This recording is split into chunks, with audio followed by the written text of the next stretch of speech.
मेरी आवाज ही पहचान है, गर याद रहे।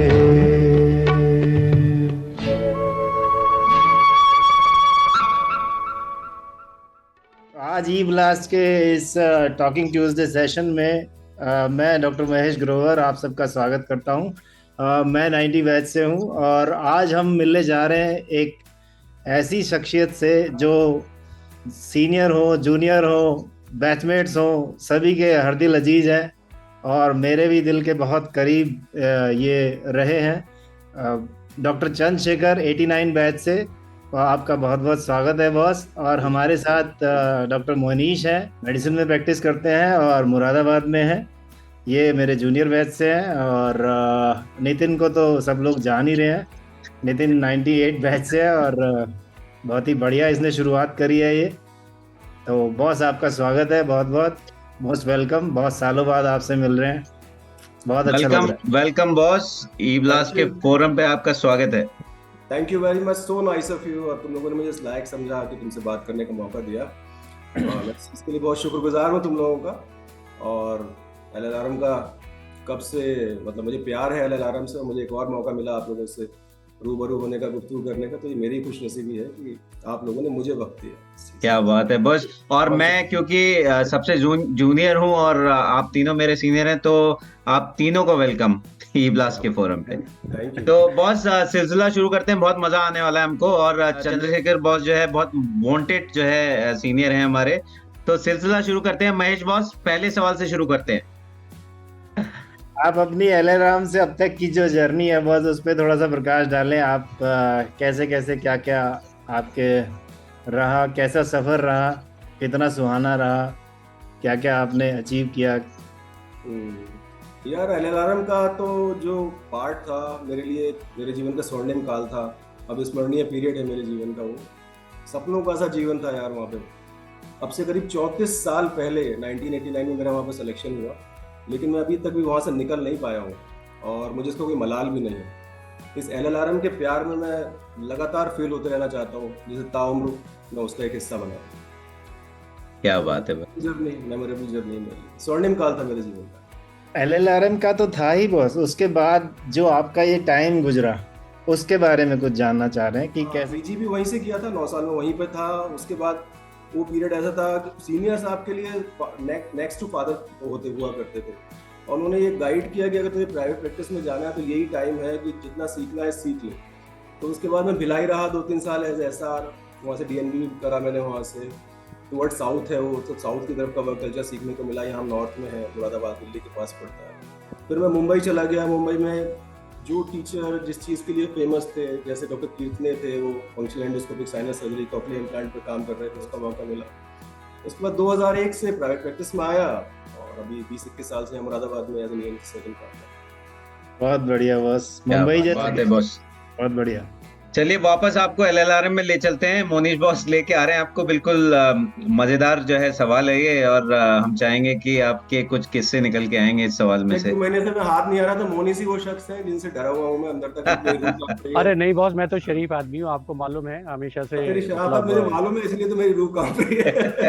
अच्छा चलो बॉस, ये बताओ, आपने ये जो जवानी वाली घुट्टी पी हुई है, ये कब पी है एग्जैक्टली और कहाँ मिली है आपको, है ना? मतलब अब हमारे तो किसी काम की नहीं है, लेकिन जो बच्चे सुन रहे हैं अभी 98 वाले या और भी आने वाले बैचेस हैं, उनके काम आ सकती है। तो भाई जवानी वाली घुट्टी के बारे में कुछ बताइए जो आपने पी हुई है। जवानी कोई घुट्टी उट्टी नहीं होती है मेरे ख्याल से। हम अननोइंगली, हमारा फील्ड ऐसा है ना कि हम लोग जरूरत से ज्यादा वर्क और उसमें चले जाते हैं।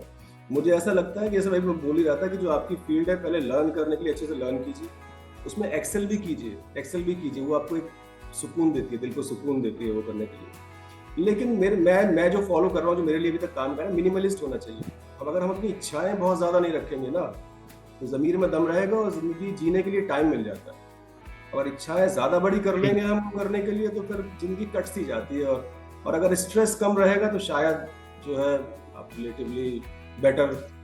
क्या बात है बॉस, क्या बात, क्या फिलॉसफी है, मजा आ गया। मिनिमलिस्ट होना बहुत जरूरी है। मिनिमलिस्ट होना, आप रेस्पॉन्सिबिलिटी वो करते हो फैमिली के लिए, बीवी के लिए, बच्चों के लिए, लेकिन लाइन खींचनी आनी चाहिए, लाइन खींचनी आनी चाहिए, तभी जिंदगी जीने का मौका मिल पाएगा, तभी तो जिंदगी कट सी जाती है और मुट्ठी में से रेत की तरह निकल जाती है जिंदगी, मालूम नहीं चलता। तो इसलिए बहुत होशियारी से लाइन खींचना आना चाहिए। बहुत बढ़िया बॉस। मोनीश बॉस सोच में पड़ गए अभी।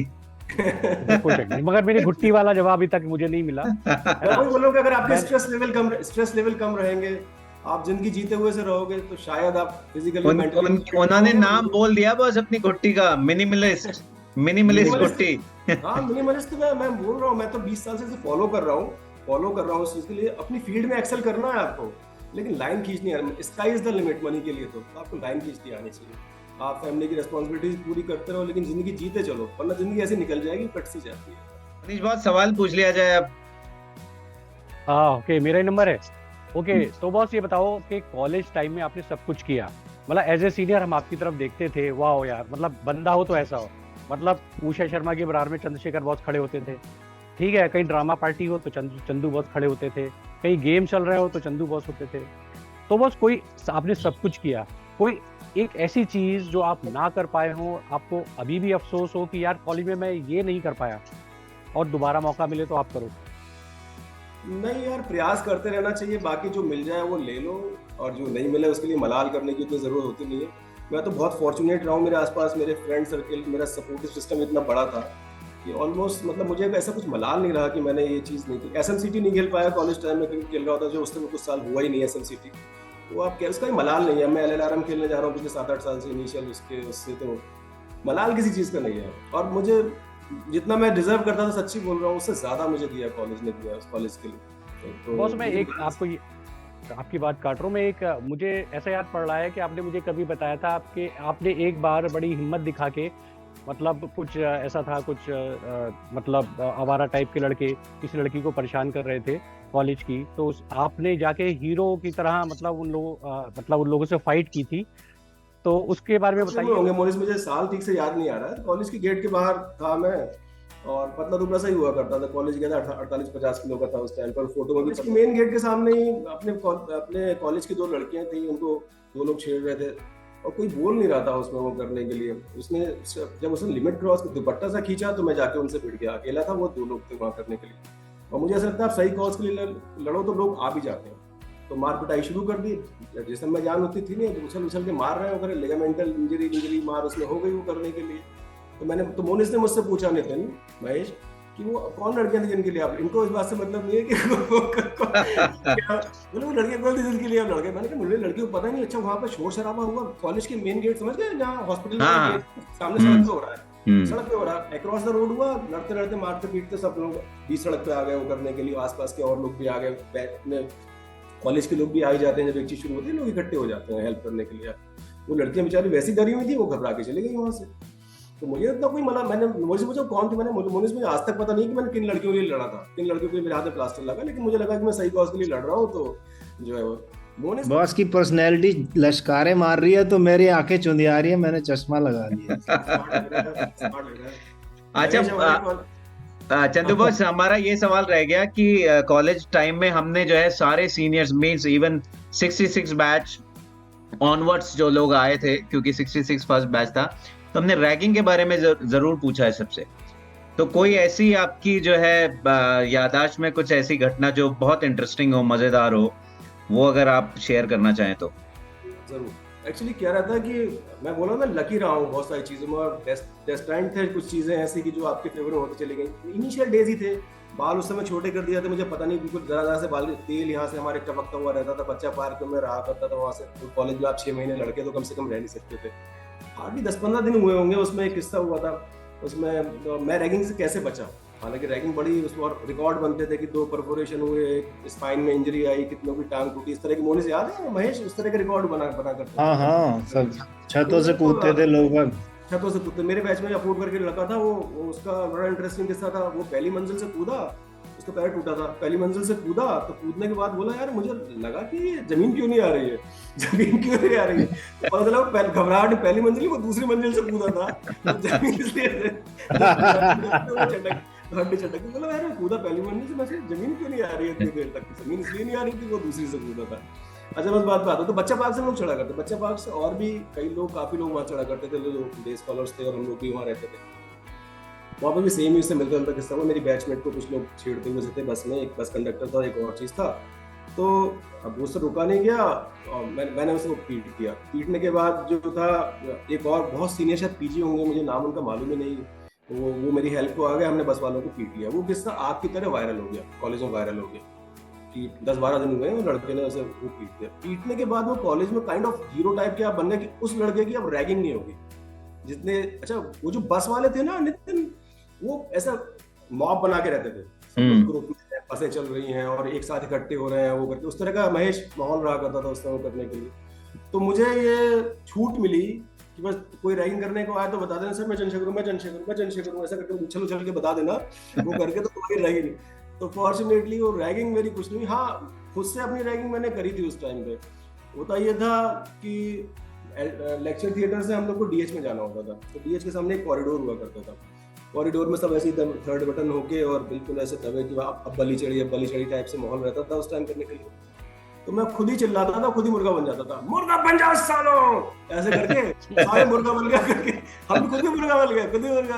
अब कोई मुर्गा बन के उठाने वाला नहीं आ रहा है, जो उठा हुआ है वो घट के नीचे आ रहा है, घट के नीचे आ रहा है। तो उससे अपनी रैगिंग हुई है। फिर सर लोग आके जो डेमोन्स्ट्रेटर वगैरह हो गए थे, चलो चलो क्लास में चलो करके, तो खुद से अपनी रैगिंग करी। लेकिन फॉर्चुनेटली उस एपिसोड की वजह से रैगिंग होने से बचा।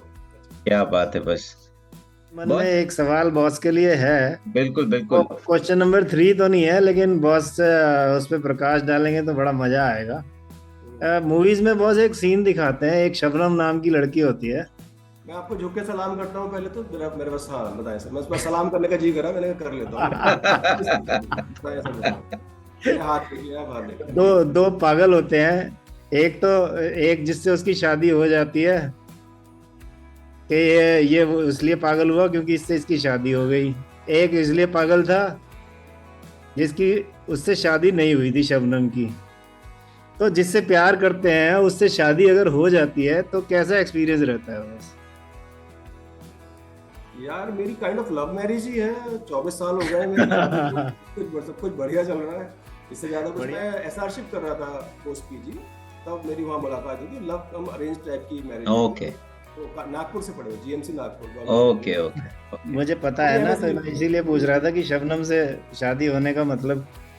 मैम भी एंटी सर्जन ही है। ओके। चलो मैडम को हमारा नमस्ते कहना।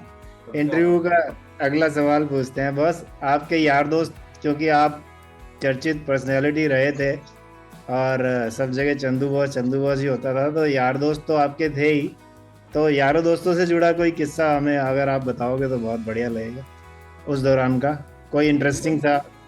तमाम सारे किस्से हैं, मतलब उन्हीं यादों के सारे जीवन चलता है। मुझे तो लगता है बार बार तो वही कॉलेज की बातें वो सब याद आ रही होती है और ऐसा लग रहा होता है कि वो किस्से को जीने ही हम गए थे। पढ़ाई तो शायद साइड में ही चल रही थी, वहाँ पे साइड में चल रही थी पढ़ाई। यार अभी मेरे सारे वही है, वो 4-5 साल कॉलेज के जो कटते हैं वो तो खैर कॉलेज के दोस्त। एक कोई आपके जहन में बॉस कोई किस्सा जो है याद हो कुछ, तो कोई भी इस तरह का जो याद रह जाती है, कोई चीज ऐसी होती है जो याद रह जाती है दोस्तों के साथ। हाँ दोस्तों के साथ तमाम सारी चीजें हैं शैतानियों की। कॉलेज के आसपास ही बात करेंगे तो फर्स्ट ईयर में जाते ही इंटरव्यू हुआ था, तो बेस्ट फ्रेशर में चुना जाना था, 6-7 लोग चुने गए, उसमें से आया। फिर क्लास रिप्रेजेंटेटिव बन गया, तो उसके बाद सोशियो कल्चरल सोसाइटी में चुन लिया गया। तो हमें सोशियो कल्चरल सोसाइटी जो होती है ना, उसे फेयरवेल देना होता है सीनियर का। उस समय ये ट्रेंड हुआ करता था, मुझे पता नहीं, एनाटमी जो नया जो बैच आता था उनको वेलकम देती थी, तो फेयरवेल पार्टी अरेंज करनी थी। अब फेयरवेल पार्टी में अरेंज तो करने के लिए जिम्मेदारी ले ली और बड़ा आप क्लास से बुला लिया, प्रिंसिपल बुला रहे हैं मीटिंग, तो बड़ा उसका वो, लेकिन पढ़ाई का भी नुकसान हो रहा होता था।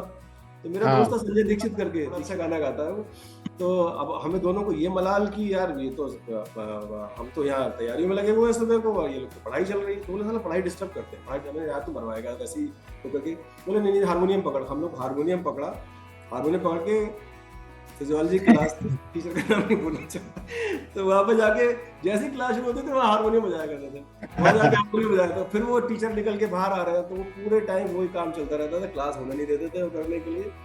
तो यही किस्सा याद आया तो मैं शेयर कर क्या क्या बात है। बस मैं आज भी खोल रहा हूँ ये, क्योंकि आज तक पता नहीं था कि हारमोनियम बजा कौन रहा था। बजाता दीक्षित था, लेकिन हाँ मैं उस गुनाह में शामिल था, क्योंकि हारमोनियम 2 लोग पकड़ने वाले हुआ करते थे, दूसरा पकड़ने वाला मैं ही था।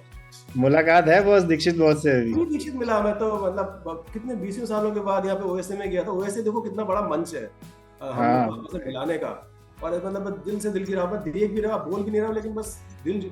तो दीक्षित 15-20 साल के बाद मुलाकात हुई मेरी यहाँ पे, उसकी फैमिली है, तो पहली बार मिल रहा हूँ सब लोगों से। और ऐसा कहाँ पे है, कहाँ है वो आजकल? कनाडा में है बॉस, वो भी इंटरव्यू होने वाला है उनका जल्दी। अच्छा बढ़िया, बहुत मजेदार शख्सियत है, बहुत मजा आएगा उससे। बढ़िया। दोस्तों के साथ में हमने यूनिवर्सिटी रोड पे रेसेस लगाई हैं रात को 90-100 पे। आप सोचते हैं यार क्या कर रहे होते थे वहाँ। LLRM कॉलेज में एक पानी की टंकी हुआ करती है, अभी भी है वो करके, उसकी छत पे रेलिंग ही नहीं होती थी, उस पर चढ़ते थे रेंगते, और वहाँ जाके कोल्ड ड्रिंक की बोतल लेके, और कोल्ड ड्रिंक रात को 2 बजे कोल्ड ड्रिंक पीना, इस तरह की बेवकूफी करते भी वहाँ पे आप लोगों ने। वही 3 इडियट वाला। प्लीज बताओ। अच्छा बॉस, आपके बहुत सारे टैलेंट्स हम जानते हैं, लेकिन एक टैलेंट आपने शायद कॉलेज के बाद शुरू हुआ आपका, वो था बाइक ट्रिप का। आपने बहुत लंबी बाइक ट्रिप की हैं, फेसबुक पे हम उनको देखते रहते हैं। लेकिन अभी आपने रिसेंटली, अभी शायद मे बी 1 ईयर बैक, एक ऐसी ट्रिप की बॉस ने, मतलब वैसे तो सब लोग जाते हैं, 3-4 लोग जा रहे हैं भाई, एक से दूसरे को थोड़ी हेल्प मिलती रहती है, सपोर्ट मिलती रहती है। बॉस अकेले मुरादाबाद से नेपाल क्रॉस करके ट्रांस हिमालयन ट्रिप की बॉस ने, कितने किलोमीटर थी बॉस वो? 3000 किलोमीटर था। ओके, किलोमीटर से ज्यादा इम्पोर्टेंट वो जोन था, क्योंकि वहाँ रोड्स नहीं थी एक्चुअली। रोड्स नहीं, लद्दाख वो अकेले ऑल अलोन ऑन बाइक, है ना? तो बहुत सी इंस्पिरेशन कहाँ से मिलती है आपको इन ट्रिप्स की? एक्चुअली पहली बात तो बाइक ट्रिप में मैं अकेला नहीं था, क्योंकि मैं था, मेरे साथ मेरी बाइक थी, तो 2 लोग तो हम ये हो गए। और प्लस जब हम लोग घर से चलते हैं तो धर्म में आस्था है, तो वहाँ एक मुक्तिनाथ क्षेत्र है जहाँ दर्शन करने के लिए जाना था। जैसे हमारे देश में 4 धाम है, वहाँ पे नेपाल में भी 4 धाम है ना, वराह, रुरु, मुक्तिनाथ और पशुपतिनाथ। तो मुक्तिनाथ में बहुत फेमस टेम्पल है विष्णु जी का टेम्पल है, तो वहाँ दर्शन का भाव लिया। बल्कि इनफैक्ट मैंने मम्मी को अपनी मनाया ही उस पर।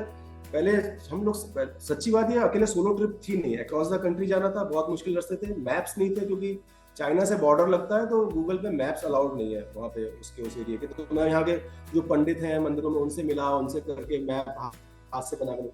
मेरी मदर कन्विंस नहीं थी, वैसे डरी हुई सी रहती है इस बातों को लेके, मेरी ये जो थोड़ा सा काइंड ऑफ एक्सेंट्रिक एक्टिविटी है वो करने के लिए। लेकिन मैंने उनसे बोला मम्मी ये अच्छा 7 लोग थे, साथ में 6 के 6 विड्रॉ कर लिए 1 महीने पहले। अब मैं रह गया अकेला रह गया वहाँ जाने के लिए। तो फिर लेकिन अब वो जुनून सवार हो के जाना है करके, मैंने हालांकि सच्चा भाव भी था। मैंने कहा माता जी मम्मी ये मुझे भगवान विष्णु का बुलावा आ रहा है और जाना ही जाना है, मुझे उन्हीं का वो करें। अब वहाँ जहाँ विष्णु जी का जिक्र आ गया तो मम्मी भी कुछ, भगवान तो हो गया। तो इस तरीके से हम 3 लोग थे, मैं था, मेरी बाइक थी, और भगवान विष्णु का आशीर्वाद था मेरे साथ। हाँ, देह रूप में मैं अकेला ही था उसे करने के लिए। जुनून, तुम्हारा सवाल था जुनून कैसे हुआ, जुनून कैसे पैदा हुआ? इंस्पिरेशन कहाँ से मिलती है आपको? यार इंस्पिरेशन कुछ नहीं थी पहले तो। ये मेरे 10-11 साल हो गए हैं इसमें। अब तो हिमालयाज मैंने 90% कवर कर दिया, जो हायर रीचेस ऑफ हिमालयाज में कवर कर लिया। इंडिया कर लिया, नेपाल टुवर्ड्स ईस्ट जा रहा हूँ, वेस्टर्न पार्ट ऑफ नेपाल किया। शुरुआत में तो टशनबाजी के लिए शुरू किया था। टशनबाजी मतलब कि देखे किसको इम्प्रेस करने के लिए बाइक से उतर रहा है और ऐसे लड़की भागते आई करके आई। यार ये तो साला बड़ा वो है, मतलब कि तो हमारा पहाड़ पास ही लगता हुआ है। हम मुरादाबाद में रहता हूँ, 90 किलोमीटर पहाड़ शुरू हो जाता है ऐसे वो करने के लिए। तो जरा सी ट्रिप में भी ऐसे एक्शन है, हाथों पे वो पहन रहे हैं, स्लीव्स ले रहे हैं, और चश्मे वश्मे खरीद लिए महंगे करने के लिए। मतलब पूरी टशन बाइकिंग नील है। 30 किलोमीटर दिन भर में चला रहे हैं, हर पेड़ पौधे, हर नाले के सामने बैठे फोटो खिंचा रहे हैं। शुरुआत तो ऐसे हुई थी, टशनबाजी के चक्कर में शुरुआत हुई थी। लेकिन वो काइंड ऑफ मेरे फादर ग्लोब ट्रॉटर थे, सारी दुनिया उन्होंने कई बार घूमी हुई, शायद मेरी थीस में कहीं पे था। तो बाइकिंग पे जब शुरू किया, एक वर्ड है यूटिलिटी, मतलब वननेस विद द नेचर। आप कार कितनी भी अच्छी लेके कहीं से कहीं तक जाते हो, ठीक है, कोई कंफर्ट रहता है वो करने की। लेकिन जब आप बाइक पे निकलते हो ना, जो फेस पे ठंडी हवा लगती है और सारा एक नेचर से एकाकार हो जाते हो ना, वननेस विद द नेचर, वो कहीं अंदर एक मतलब फीलिंग्स का क्या वर्ड्स दूं उसके लिए, वो दिल में धुकर सी वो शुरू हो गई। तो शुरुआत तो ऐसी 30-50 किलोमीटर की ट्रिप से हुई थी। फिर उत्तराखंड पास पड़ता तो उत्तराखंड मैंने किया। फिर मुझे लगा यार लद्दाख चला गया एट रैंडम। फिर मुझे लगा यार कि मैं जितनी बार मैं जाता था उतना जुनून बढ़ता जाता था मेरा वो करने के लिए हर बार मेरे लोग नए हो जाते थे। ज्यादातर लोग मेरे पास वो जुड़ते थे कि जिन्हें फोटो खिंचाने हैं, ये करने, हाँ लद्दाख, हाँ यार बाइकर अगर लद्दाख नहीं किया तो फिर क्या हुआ, छोड़ दो क्या। लेकिन अगर अंदर से नहीं आ रहा है तो बाइकिंग करना बहुत मुश्किल काम है, जब तक आपको वो पैशन या मैडनेस नहीं होगी वो करने के लिए। तो वो धीरे धीरे इस तरह से बढ़ता है। फिर मुझे लगा यार कि मैं हिमालय कवर कर सकता हूँ। तब मैंने सिस्टमेटिक वे में इंडियन पार्ट ऑफ, जो वेस्टर्न पार्ट ऑफ हिमालय है ना, वो कवर किया। तो अभी मेरा हिमाचल, लाहौल स्पीति, ज़ंस्कार, कश्मीर, लद्दाख, पूरा उत्तराखंड ही कवर हो गया। अब ये कवर हुआ तो मैं नेपाल भी हमारे अगर आप मैप में देखो तो कंट्री में घुसा हुआ सही है ऐसे, तो वो आगे ऐसे ही हिमालय आगे कंटिन्यू हो जाता है। तो फिर वेस्टर्न पार्ट ऑफ हिमालय किया, इस बार ईस्टर्न पार्ट ऑफ उसका जाने का प्लान बना रहा हूँ। हालांकि मैं चाइना जाना था, उसमें कैलाश मानसरोवर यात्रा प्लान करी थी, लेकिन वीज़ा नहीं मिला मुझे। अभी 10 दिन पहले मतलब वीज़ा दे ही नहीं रहे हैं करने के लिए, तो वो एक प्लान मेरा फ्लॉप हुआ है। लेकिन हिम्मत नहीं हारूंगा, मैं कुछ और वो निकालूंगा। तो ये जो फोटो खिंचाने का या टशनबाजी किससे शुरू हुआ था वो कहीं जुनून में कन्वर्ट हो गया मोनिस। ये इस तरह की जर्नी। क्या बात है। बस अगले सवाल की तरफ बढ़ते हैं महेश बॉस। पैशन की बात है बस, अगर मन में हो कुछ करने की, जैसे हम लोग ही हैं, कहीं ना कहीं टाइम निकल ही जाता है गाना वाना गाने का, वो करने का। लेकिन जो बंदा चाहता है करना, वो आप प्रैक्टिस में से भी टाइम निकाल के कर लेते हो, जुनून से बहुत अच्छा है। जुनून ये तो हो जाएगा। हाँ, इसी को कहते हैं। एक बार मेरा बाइक में सेकेंडरी फ्रैक्चर हुआ और उसको मैंने स्ट्रैपिंग किया, स्ट्रैपिंग करके फिर 9th डे और फिर एक समिट चढ़ा, 14,000 फीट तक गया ट्रैक करते। सही है, बहुत सही। 9 दिन तक बैठे बैठे सोया, क्योंकि वो लेटते ही एक्सपेंड होता है चेस्ट, आपको दर्द शुरू हो जाता है। रिप फ्रैक्चर था तो अरे बाप, ये बताने की कोशिश कर रहा हूँ कि अगर जुनून होना करने के लिए तो आप काम कर जाते हो, अब सब कुछ हो जाता है। सही कह रहे हो। एनीवे, चलो आगे चलते हैं बॉस। कॉलेज के जो टीचर्स होते हैं बॉस, उनसे बड़ा इमोशनल कनेक्ट होता है अपना। सच में। और उस समय भाई उन्होंने ही हमें सब कुछ सिखाया, पूरी जिंदगी उन्होंने ही बनाई हमारी, MBBS के तो खास तौर से। तो आप का कोई ऐसा किस्सा जो किसी टीचर से जुड़ा हुआ, कोई ऐसी बात, कोई ऐसा किस्सा? सोशो कल्चर में एक्टिव थे, एक क्लिनिकल सोसाइटी जनरल निकलता था पैथोलॉजी का, उसमें जॉइंट एडिटर था, स्पोर्ट्स में थोड़ा बहुत, तो टीचरों से जुड़ाव रहता है। और ये एक्टिविटीज़ जो हैं ये आपको एक एज प्रोवाइड करती हैं टीचर से कनेक्ट होने का। अदरवाइज एक बैरियर सा रहता है, एक वो रहता है, उसमें टूटता है वो जो बैरियर वो रहता है। तो तमाम सारे किस्से हैं, लेकिन संगीत क्योंकि आत्मा के क्लोज है, DK शर्मा सर का जिक्र करूंगा मैं। आप टीचर से रिलेटेड क्वेश्चन हुआ है ना, वो क्वेश्चन तो हाँ, तो हमारे प्रेसिडेंट हुआ करते थे सोशल कल्चर सोसाइटी के, टाइगर साहब का गाना कौन सा गाते थे वो? मैं बताता हूँ। तो उसमें जो था, हम लोग तैयारी करते थे, स्टिमुलस की तैयारी रहती थी। जन्माष्टमी का फेस्टिवल बहुत ग्रैंड हुआ। अभी नितिन, जन्माष्टमी फेस्टिवल का क्या चल रहा है, होता है क्या? होता है बॉस। आजकल के बच्चों से हम लोग कनेक्टेड हैं तो बताते हैं, वो होता है। जन्माष्टमी फेस्टिवल बहुत ग्रैंड हुआ करता था, कई साल तक हमारे कॉलेज को बेस्ट झांकी का अवार्ड मिलता था। तो हम लोग रात को उसकी तैयारियां करते हुए रहते थे, वो करने के लिए रहते थे। तो DK सर हैंडसम स्टाइलिश आदमी है। तुम DK शर्मा सर तुम्हारे सामने थे तो हाँ थे। हैंडसम स्टाइलिश आदमी है और मैं उनका बड़ा फेवरेट हूँ। मुझे मिले थे वो, ऐसे में मेरा दिल खुश हो गया, मेरा फेवरेट छात्र मुझे मिल गया इस तरह से करके। तो उनके तो रात को बहुत डिनर करके वहाँ आते थे हम लोग। MP मल्टीपर्पज हॉल हुआ करता था, अब तो शायद ऑडिटोरियम भी हो गया है कॉलेज में करने के। तो हम लोग तैयारियां कर रहे होते थे, जरा सर स्टाइल से वहाँ पे आते थे। गाने का उनका ही मन कर रहा होता था, लेकिन उन्हें 4 बार कलाकार हैं भाई, तो उन्हें सुनना मतलब कि तो सर आगे बैठे अपना सिगरेट वगैरह जलाई स्टाइल। तब रात को आने में कल्चरल में वो सिगरेट वाला जो बैरियर था वो टूट जाता है। स्टाइल से बैठे हैं, सफेद बाल अपने सर गाना सुना दीजिए, सर गाना सुना दीजिए। तो DK सर का पंकज मलिक साहब, पंकज मलिक, हाँ, उनके गाने गाया करते थे सर। तो रात को गाने जो गाते थे तो उनकी जो यादें हैं वो अभी मैं अभी भी गया सर गाना सुना, तो मैंने उनको खड़े हुए गाना सुना, ये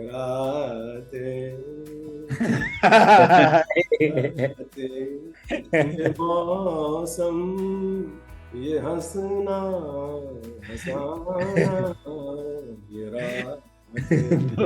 बस 5 साल में रहा, मैंने तो और कोई गाना सुना नहीं हसीन शाम, ये पंकज मलिक साहब का ही गाना है। हम लोग और अच्छा। उनसे करने का मौका मिला। एक वो वाला था, आज जाने की जिद ना करो, वो गाया करते थे। आज सुनाते थे। नहीं, ये रातें तो जिंदगी है मगर, ऐसे उंगली करते रहेंगे, मगर बढ़िया यही है जो आजाद हैं इनको खोकर मेरी जाने जाओ भर ना तरसते रहो। नितिन, ये इंटरव्यू उन्हें जरूर दिखाना है। मैनरिज्म करने की कोशिश कर रहा हूँ। बिल्कुल, वो भी आ रहे हैं इंटरव्यू में जल्दी। नहीं, उन्हें जरूर दिखाना ये वाला इंटरव्यू। ये बिल्कुल। रातें हाँ ये रात फेवरेट वही वाला गाना था। हाँ ये रात ये रातें। नहीं, सर की आवाज में जो भारीपन था ना वो बड़ा क्लासिक एकदम। नहीं, ये गाना तुम तो बहुत ही अच्छा सिंगर हो। जो बेस है ना जो सर के पास, अभी तो 10% भी नहीं है जो मैं गाने की कोशिश कर रहा था। जबरदस्त। एपिग्लॉटिस या कहीं यहाँ से आ रही होती, अपर चेस्ट से आ रही होती, तो वो भाव है उनके पास, स्टाइल है कहने का। मैं उनसे इम्प्रेस्ड हूँ। क्या बात है। आज तो हमने सर को काफी याद कर लिया। अब जो है ये जो है क्लिप भेजता हूँ सर को मोटिवेट करने के लिए। सर जल्दी आइए आप। बहुत पीछे पड़ा, मैं गाने भेजो, ये करो वो करो, मेरा नाम बोलना शायद अगर उन्हें याद हो। अब थोड़ा सा मुझे लगता है थोड़ा सा चीजें भूलते हैं सर अभी वो करने के लिए, लेकिन मेरे बहुत दिल के करीब। क्या बात है। बस हो गया, बस बहुत टाइम हो गया उसी टाइम। मोनीश बॉस, अगला सवाल ले लेते हैं। बॉस, बहुत सारी चीजें ऐसी होती हैं जो सब जानते हैं, हमने की होती हैं, लेकिन कुछ राज होते हैं। ठीक है, तो राज होते हैं, राज जो हमने या तो बहुत ज्यादा लोगों से शेयर नहीं किए होते हैं। ये आउट ऑफ सिलेबस क्वेश्चन आ रहे हैं बॉस, है ना, या फिर एक आध लोगों को ही पता होता है। तो बस अपने कॉलेज लाइफ का या उसके बाद का कोई ऐसा राज जो आप हम सब लोगों के साथ पहली बार शेयर करना चाहें। डोंट वरी, ये हम इंश्योर करेंगे कि ये इंटरव्यू मैडम तक ना पहुंचे। अगर कोई ऐसी कोई बात है, ठंडा पानी पी लो ठंडा। तुम मुझसे वो राज सुनना चाहते हो जो आज तक मैंने किसी से शेयर नहीं किया, वो भी लैपटॉप पे बैठ के कई हजार लोगों के सामने। लड़कपन का वो होता है, दिल मचल जाता है, वो वाला पीरियड सब रहता ही है। तो सबके कुछ राज तो रहते ही रहते हैं, लेकिन ऐसा होता है मोनिस कि संगीत की और प्यार की कोई भाषा तो होती नहीं। मैं संगीत की भाषा में जवाब तो दूंगा, अगर तुम समझ सको तो तुम समझ ले, ठीक है? राज बता रहा हूँ, समझ सको समझ। नितिन शायद समझेगा।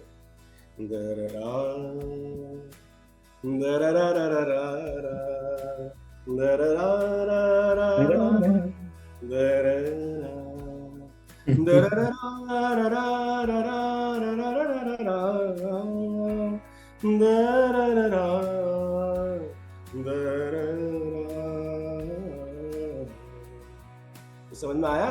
इसका मेरे दिमाग में तो डिकोड तुरंत हो गया। अब जो है मैं नहीं बहुत बच्चे को इजाजत दे दो कि वो डिकोड कर दे सबके सामने। इजाजत है या नहीं? इजाजत नहीं है। ओके, मैंने उत्तर दिया, मेरे सवाल का तुम्हारे उत्तर दिया है भाई, है ना? लेकिन एलियन लैंग्वेज में दिया है। नहीं, ये म्यूजिक तो म्यूजिक की भाषा, भाव की भाषा। महेश बॉस, अगला सवाल इम्पोर्टेंट है क्योंकि हम सब लोग अपने अल्मा मैटर से जुड़े हुए हैं। तो मैं चाहूंगा हम बॉस के नजरिए से देखें कि बॉस क्या जवाब देते हैं इस सवाल का। बस जैसे हम सब लोग एलुमनाई हैं, पुराने हैं, सबने अपना काफी अचीव किया है, अपनी अपनी जिंदगी बहुत अच्छे से सब लोग जी भी रहे हैं और वेल टू डू हैं। तो अपने कॉलेज के लिए कोई ऐसी 3 बातें जो हर एलुमनाई को, पुराने लोगों को करनी चाहिए। ये बड़ा सेंटिमेंटल पॉइंट है, बड़ा क्लोज तरीके से मैं कॉलेज से जुड़ा हुआ हूँ, तो मैं इसका सवाल का जवाब देने की कोशिश करता हूँ। पहली बात तो ये है कि हम लोग के घर में जो ब्रेड एंड बटर आती है वो आपके अल्मा मैटर की वजह से ही आती है। तो हमें ये बात कभी नहीं भूलनी चाहिए। जो उसके लिए श्रद्धा भाव है माँ की तरह होता है, जो आपका अल्मा मैटर होता है। तो माँ का जो ऋण है वो आप चुका तो सकते नहीं, लेकिन किसी हद तक उसे रीपे करने की कोशिश आप कर सकते हैं। तो नंबर 1 पे तो श्रद्धा भाव जरूर होना चाहिए कॉलेज के लिए, वो कभी खत्म ही नहीं होना चाहिए, क्योंकि आपकी बेटी वहीं से आ रही है। ये भाव आपका खत्म, क्या आप कितने भी ऊपर पहुंच जाओ, माँ का दर्जा तो माँ की तरह मिलता है। रीपे करने की कोशिश आप कर सकते हो, वो इस तरीके से कर सकते हो कि कॉलेज से जो सेंस ऑफ बिलोंगिंग है, जो मैं फॉलो कर रहा हूँ, सेंस ऑफ बिलोंगिंग है, उस फीलिंग को जाने मत दो। क्योंकि आप इसी मुकाम पे पहुंच रहे हो, सब लोग अच्छा कर रहे हैं और मैं दुआ करता हूँ हर आदमी और ऊपर जाए। वो आ वहीं से रहा है, जड़ें वहीं पे जुड़ी हुई, तो जड़ों से दूर नहीं हो रहा। सेंस ऑफ बिलोंगिंग खत्म नहीं करना। कॉलेज से कनेक्टेड रहिए, अपने शहर में भी देखो हर तरह के लोग होते हैं, भाव सबके मन में होता है, ऐसा नहीं है, कभी कभी हमें उस भाव को जगाना पड़ता है। कॉलेज में भी देखो, अब जैसे नितिन के बैच में भी तमाम सारे लोग हैं वो करने के लिए, लेकिन फिर भी कुछ लोग 10 लोग आगे आगे कर रहे होंगे, बाकी सपोर्ट में आ जाएंगे, तो पूरा ग्रुप बनेगा, हमारा प्रोग्राम भी वैसे 23 वाला जो है वो अच्छे से हमारा हो जाएगा। तो भाव को अपने शहर में भी जगाना है वो करने के लिए, तो पहले श्रद्धा भाव खत्म नहीं करना है, दूसरे सेंस ऑफ बिलोंगिंग जो खत्म नहीं करनी है, उस फर्ज को जो है वो आपको निभाना है। तीसरा जो काम हमने करा भी है और आप लोगों को भी करना चाहिए, शायद कर ही रहे हो, मॉनिटरली जिस आदमी की जो कैपेसिटी है उस कैपेसिटी में कॉलेज के लिए करिए, वाटर कूलर्स लगवा दीजिए, हीटर मशीन, मतलब कुछ भी करिए, तो मॉनिटरली जितना आप कंफर्टेबल, जितना जो आपको खुशी दे वो काम हमें जो है कॉलेज के लिए करना चाहिए। तो मुझे लगता है श्रद्धा रहना चाहिए, सेंस ऑफ बिलोंगिंग खत्म नहीं होना चाहिए, और मॉनिटरली आप जो कॉलेज के लिए कर सकते हैं अपने इक्विपमेंट के लिए, वो हमें अपनी कैपेसिटी में जरूर करना चाहिए। चलिए बॉस, मूड थोड़ा चेंज करते हैं, अब चलते हैं रैपिड फायर राउंड की तरफ। आपसे शायद कुछ वर्ड्स देंगे, जो भी दिमाग में आपके पहला शब्द आएगा उस वर्ड से रिलेटेड जो हम बोलेंगे, आपको वो शब्द जो है बोलना है, ठीक है, बिना सोचे, सोचना नहीं है। सेलेक्टिव हियरिंग लॉस है मुझे, कोई बात नहीं, बस LLRN, माँ, मोटरसाइकिल, पैशन, जुनून, जर्नी, ड्रीम, सपना, ड्रीम, ओके, बहुत बढ़िया, कॉलेज लाइफ, सपनों को जीना, अगर मोटरसाइकिल से रिलेट करें, सपनों यस, कॉलेज लाइफ, स्वर्णिम काल, कॉलेज की मैस, क्लब, जैसे क्लब में आप एंजॉय कर रहे हो तो मैस में तो क्लब होता है। डल्लू, चाय, अड्डा, रिक्रिएशन का अड्डा। ओके, सबसे बढ़िया आ रहा है, गर्ल्स हॉस्टल, धक करने लगा। Dissection hall, respect, okay, music, respect करना, ऐसा कुछ, हाँ, यस, डन, म्यूजिक, जान, जिंदगी, बहुत बढ़िया, स्टिमुलस,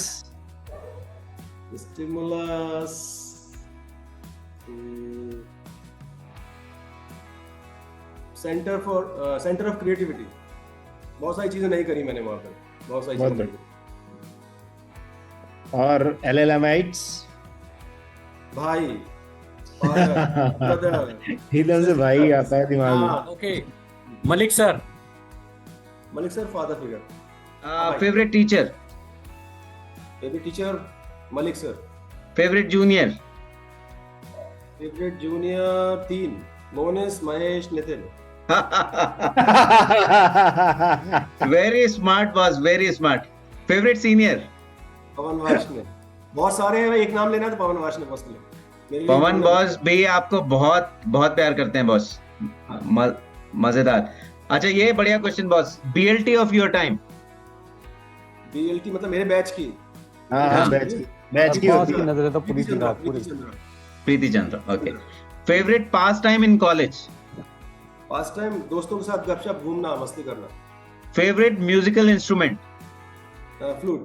तो मैं जो है, हमारे सारे जो सुनने वाले हैं, मैं बॉस का एक जो है टैलेंट आपको दिखाता हूँ, तो ये क्लिप देखिए आप।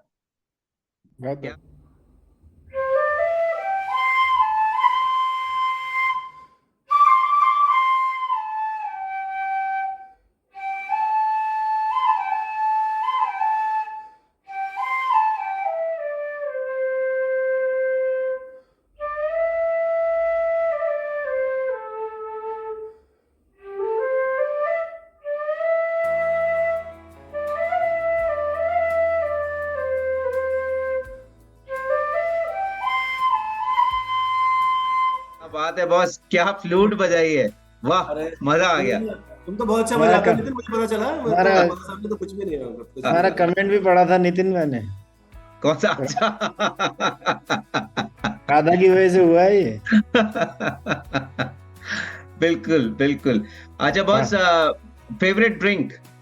मैं टीटोटलर हूँ, तो पानी, वाटर। ओके। पॉपुलर भांड of your time? Mahesh Bisht. क्या बात है बस। महेश बिष्ट को बस 1 आधा मिनट लूंगा उनके लिए, वो हमारे साथ नहीं है, लेकिन मेरे हिसाब से कॉलेज बड़े उनसे ज्यादा डायनेमिक पर्सनालिटी मैंने आज तक कॉलेज के इतिहास में बिल्कुल नहीं बिल्कुल। महेश मिश्र। वो मेरे जस्ट सीनियर थे। मैं जब सीआर था वो जॉइंट सेक्रेटरी थे, मैं जब जॉइंट सेक्रेटरी बना वो सेक्रेटरी थे, और बाद में सेक्रेटरी बना, तो मैं उनसे बहुत क्लोज एसोसिएशन रहा। लेकिन मैंने उन जैसी डायनामिक पर्सनालिटी, पढ़ने में वो थे, ड्रामा, डिबेट, हर चीज में वो इतने आगे थे, मतलब मैंने उन जैसी शख्सियत नहीं देखी। बहुत क्या बात जगह साउथ में रहा, महाराष्ट्र रहा, यहाँ रहा ही रहा, ऐसा मैंने पर्सनैलिटी देखी नहीं। तो महेश बॉस को मैं श्रद्धांजलि भी दूंगा कि उन जैसा शख्स मैंने आज तक देखा। बिल्कुल बॉस, हम लोगों ने उनको बहुत याद किया है। आई थिंक जब महेश बॉस आए थे इंटरव्यू के लिए, तो आई थिंक ये सवाल में महेश बॉस का भी सेम आंसर था। याद है महेश बॉस? बिल्कुल बिल्कुल। मैं तो बहुत बिल्कुल साथ वाले कमरे में रहते थे वो, और मैं बड़ा उनका फेवरेट जूनियर हुआ करता था। मैं उनके जब ल्यूकीमिया डायग्नोज हुआ, मैं दिल्ली भी रहा, एम्स रहा, जाता रहा, उनके लास्ट उसमें भी था। मतलब मैं थोड़ा दिल मेरा भारी भी है, लेकिन मैंने बिश बॉस जैसा ऐसा जो है शख्सियत मैंने अपने मेडिकल कॉलेज की हिस्ट्री में नहीं देखी बॉस, नहीं देखी। क्या बात है बॉस, आज जो है इब्लास के फोरम से जो है ये मेरे ख्याल इससे बढ़िया और ट्रिब्यूट क्या होगा कि हम आज उनको याद कर रहे हैं इस फोरम पे। Very nice. चलिए बॉस अगले सवाल की तरफ चलते हैं। Favourite song? फेवरेट सॉन्ग जिंदगी का साथ निभाता चला गया, क्या बात है। तो धुएं में उड़ाता चला गया। Favourite movie? मूवी मैं यार बहुत ज्यादा मुझे मूवीज वो नहीं लगती, लेकिन चक दे इंडिया एक मूवी आई थी, उसने एक पैट्रियटिज्म की फीलिंग जगाई थी, तभी रिसेंट उसमें तो मुझे वही याद आ रही है। क्या बात है बॉस। बस आपकी फ्लूट के बारे में आपने बताया, अभी एक गाने का टैलेंट तो बस आपने दिखा दिया है ना, अब उसको पूछने की जरूरत ही नहीं है, ठीक है। और आप फ्लूट बहुत अच्छा बजाते हो, ये अभी हमने क्लिप में देखा। तो बॉस के मैंने कुछ वीडियोस देखे हैं जिसमें वो कृष्ण कन्हैया बनकर और वो फ्लूट बजाते हैं। तो मैं ये जानना चाह रहा हूँ बॉस कि आप बैच के भी अपने कृष्ण कन्हैया थे, जहाँ तक मुझे पता है, तो उसके बारे में कुछ बताइए बॉस। क्या बताओ उसको? सवाल तो पूछो। राधाओं के बारे में बताइए, राधाओं के बारे में बताइए। आप अपनी जो वहाँ पर जो एज कृष्ण कन्हैया क्या क्या एक्टिविटीज रहती थी आपके, उनके बारे में बताइए। क्या बताना चाह, क्या पूछना चाह रहे हो? मैं समझा ही नहीं। कृष्ण लीलाएं, कृष्ण लीलाओं के बारे में बताऊं? हाँ, जो आपने अपने बैच में की। मैंने से इंटरव्यू से क्यों भाग रहा था नितिन? गवाह हो इस बात के लिए।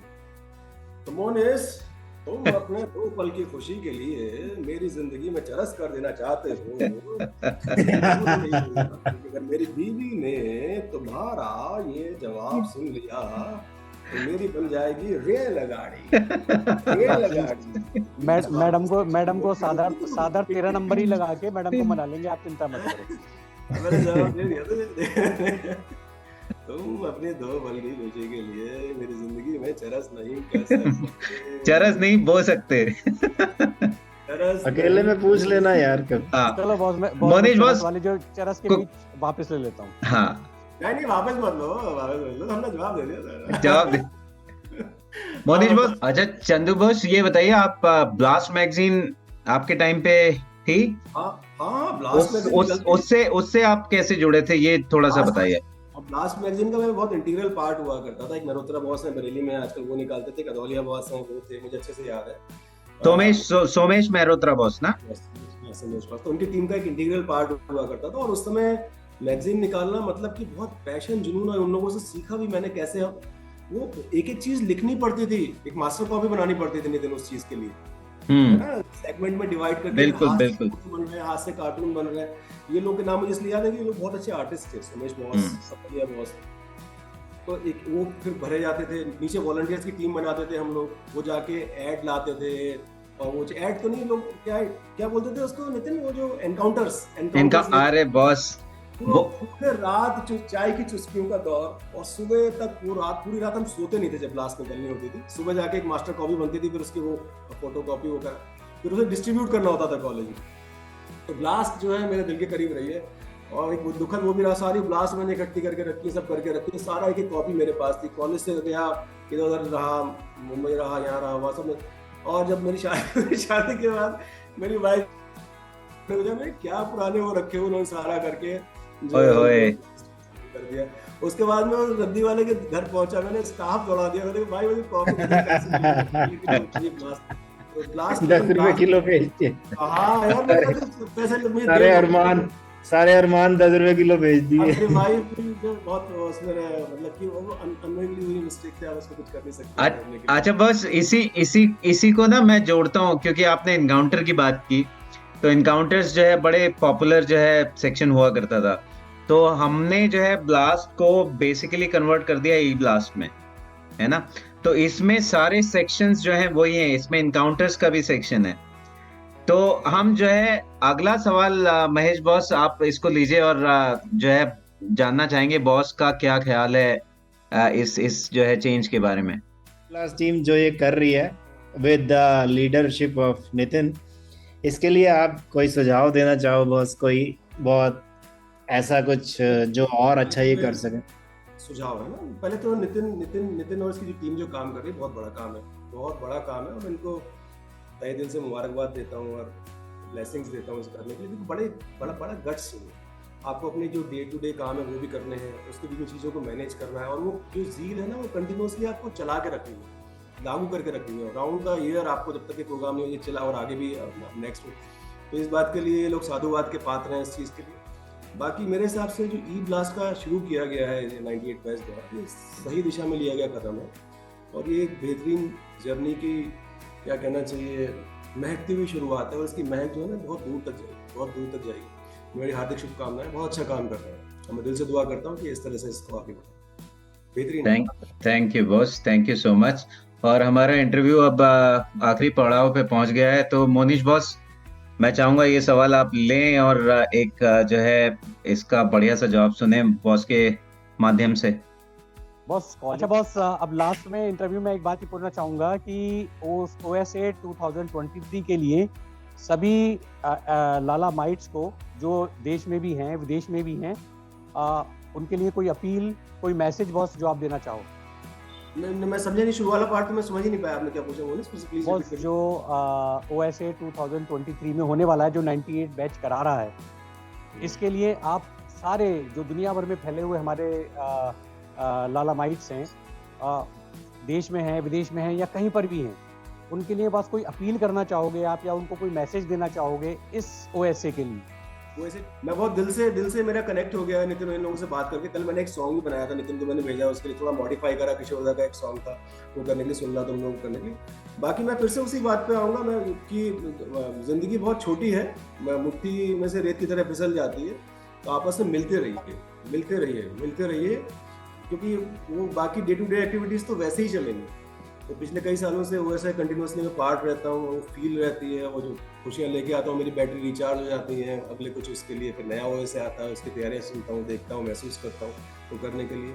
तो मेहरबानी करके इस OSA 23 का पार्ट बनिए। बच्चे 98 के बहुत दिलो जान से लगे हुए हैं, इन्होंने इस बार के प्रोग्राम को मैं पिछले कई सालों से देख रहा हूँ, सब लोग मेहनत करते हैं, अच्छे से कर रहे हैं। 97 से बड़ा क्लोज से जुड़ा हुआ था, 97 बैच का OSA था, उससे जुड़ा हुआ था करने के लिए, लेकिन इस बार इन्होंने इसको नई ऊंचाई पर ले जाने की कोशिश करी, नए तरीके से इसे करने की कोशिश कर रहे हैं। तो मेरी जो लोग आ रहे हैं उनसे रिक्वेस्ट रहेगी आते रहें, और जो लोग नहीं आ रहे हैं प्लीज एक बार आके देखें, महसूस करें, जिए उन पलों को, क्योंकि अदरवाइज जिंदगी तो फिर ऐसे निकल जाएगी, कट जाएगी। जिंदगी जीना है तो अपने कॉलेज में। क्या बात चंदू बॉस, आपको पता है कि नहीं पता है, इस बार OSA कॉलेज में वापस आ गया है? हाँ मुझे पता है। इनफैक्ट जो 97 मैच का बाहर हुआ था, तो हम लोग बाद में ये जिक्र कर रहे थे, अमित त्यागी से बात हुआ कि बहुत अच्छा अरेंज हुआ, लेकिन वो कहीं जो कॉलेज की मिट्टी की सौंधी खुशबू है ना, और जो फील है ना, वो क्या बात है बस।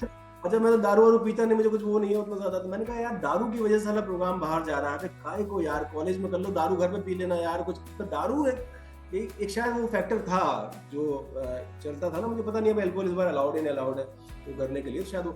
तो मैंने कहा यार मिलो यार, दारू पी के वहाँ नोट लगाने झगड़ा करने क्या फायदा है इनको करने के लिए। तो ये बहुत बड़ा अचीवमेंट है जो इन लोगों ने मेहनत करा होगा उसके लिए, क्योंकि 97 तक तो कॉलेज में करने के लिए कंडीशंस हॉस्टाइल थी जहाँ तक मुझे पता चला था। तो ये बहुत बड़ी बात है, कॉलेज का फंक्शन कॉलेज में ना हो तो हाँ सही बात। जो है 1989 की बैच के मेरे साथी हो, आप लोग स्मार्ट हैंडसम ब्यूटीफुल लोग हैं, मैं जानता हूँ सब लोगों को, डायनामिक लोग। Please please please E blast से जुड़िए, ये बच्चे बहुत अच्छा काम कर रहे हैं, एक नए तरीके से नए उसको एक नई मुकाम पे पहुंचाने की कोशिश है। और अगर आप लोग साथ ही नहीं दोगे, जुड़ोगे नहीं, तो इनको एनकरेजमेंट कैसे होगी? तो अपने छोटे भाई बहन हैं, इनको एनकरेज करना है हमको। और मेरी हाथ जोड़ के गुजारिश है आप सब लोगों से, प्लीज ई-ब्लास्ट से जुड़िए और उसे महसूस कीजिए, आपको खुशी मिलेगी। क्या बात है boss, thank you so much boss. हमारा टाइम भी जो है अब खत्म हो गया है, तो मैं जो है अपॉर्चुनिटी लेता हूँ कि क्योंकि आप तीनों मेरे सीनियर हैं, तो सबसे बड़े से शुरू करते हैं। चंदू बॉस, ई-ब्लास्ट के फोरम में आने के लिए बहुत बहुत धन्यवाद, और पूरी ई-ब्लास्ट की टीम से और 98 बैच की तरफ से आपका तहे दिल से शुक्रिया कि आज आप आए, अपना टाइम दिया। और महेश बॉस और मोनीश बॉस, आप लोग जो है ने भी अपना इंटरव्यू के लिए टाइम दिया, तो पूरी ई-ब्लास्ट टीम की तरफ से और 98 बैच की तरफ से बहुत बहुत धन्यवाद। बॉस उम्मीद करते हैं हम चंदू बॉस आपको लेके किसी आपके सीनियर का इंटरव्यू करेंगे। क्या बात है, क्या बात, मैं जुड़ूंगा। अच्छा लगा, बहुत मजा आया। Thank you very much. मुझे इस लायक समझा आप लोगों ने कि मेरा इंटरव्यू लिया जाए और आप लोगों से इंटरेक्ट करके बहुत, मैं फिर से कॉलेज की उन यादों को जी पाया। मैं तहे दिल से आप लोगों का शुक्रगुजार हूँ। Thank you boss. दुआ करता हूँ कि OSA 23 जो है ग्रैंड सक्सेस रहे। मैं जरूर आ रहा हूँ और मैं सब लोगों से गुजारिश करता हूँ कि प्लीज इसे एक ह्यूज सक्सेस बनाइए। ये बच्चे बहुत मन से मेहनत करते हैं। ये इंटरव्यू जो भी आपको दिख रहा है, इसके पीछे इनकी 2 महीने की मेहनत है। 2 महीने से इरम आई मेरे पास, मोनिस को इन लोगों ने पीछे बोला होगा, गौरव का फोन, नितिन बेचारा, और हाँ मेरे पास कुछ फैमिली रेस्पॉन्सिबिलिटीज में उलझा हुआ था, ये लगे हुए, बहुत दिल से लगे हुए। प्लीज आइए वैसे।